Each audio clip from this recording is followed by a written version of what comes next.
Okay, so we're going to take a quick look at how to rotate an image.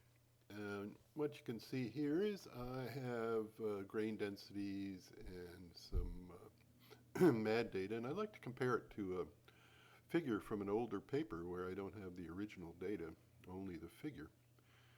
And I'm going to need to rotate that before I register it, which will be covered in a separate video. So let's load up the image.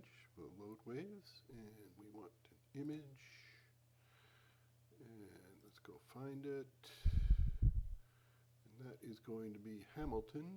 There it is. Open.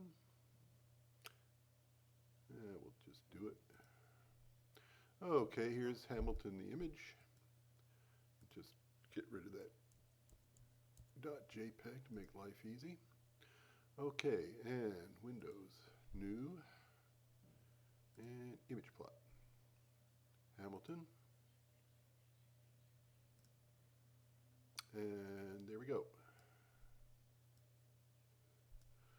Okay, so Ed Hamilton is one of the early guys in looking at phys props of marine sediments.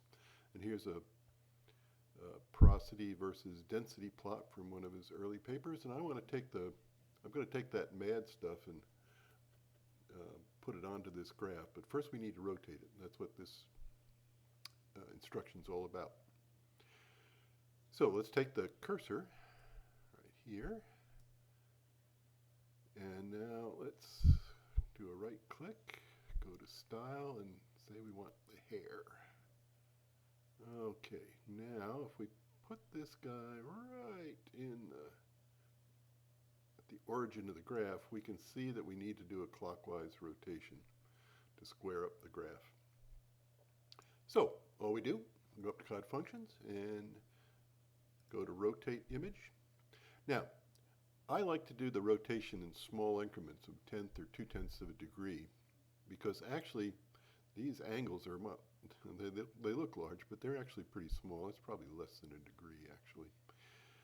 Every time you do a rotation, either backwards or if you over-rotate,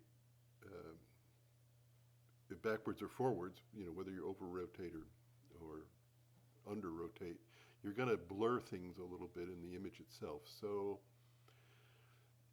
I just kind of try to approach it slowly. I'm going to try 2/10 of a degree clockwise.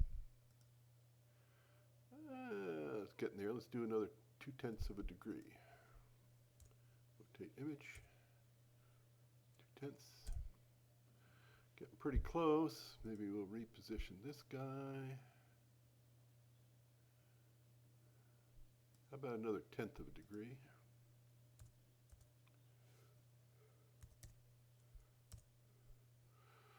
Maybe even one more 1/10.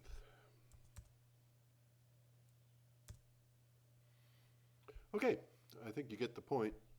Now we're pretty much rotated. Maybe one more degree, or 1/10 of a degree. There we go.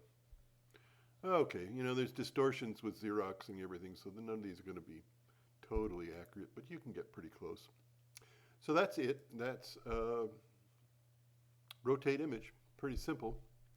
It'll always rotate the image that's in the top graph, of course.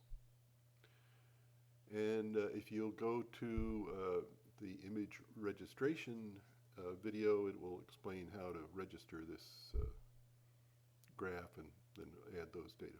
And that's it.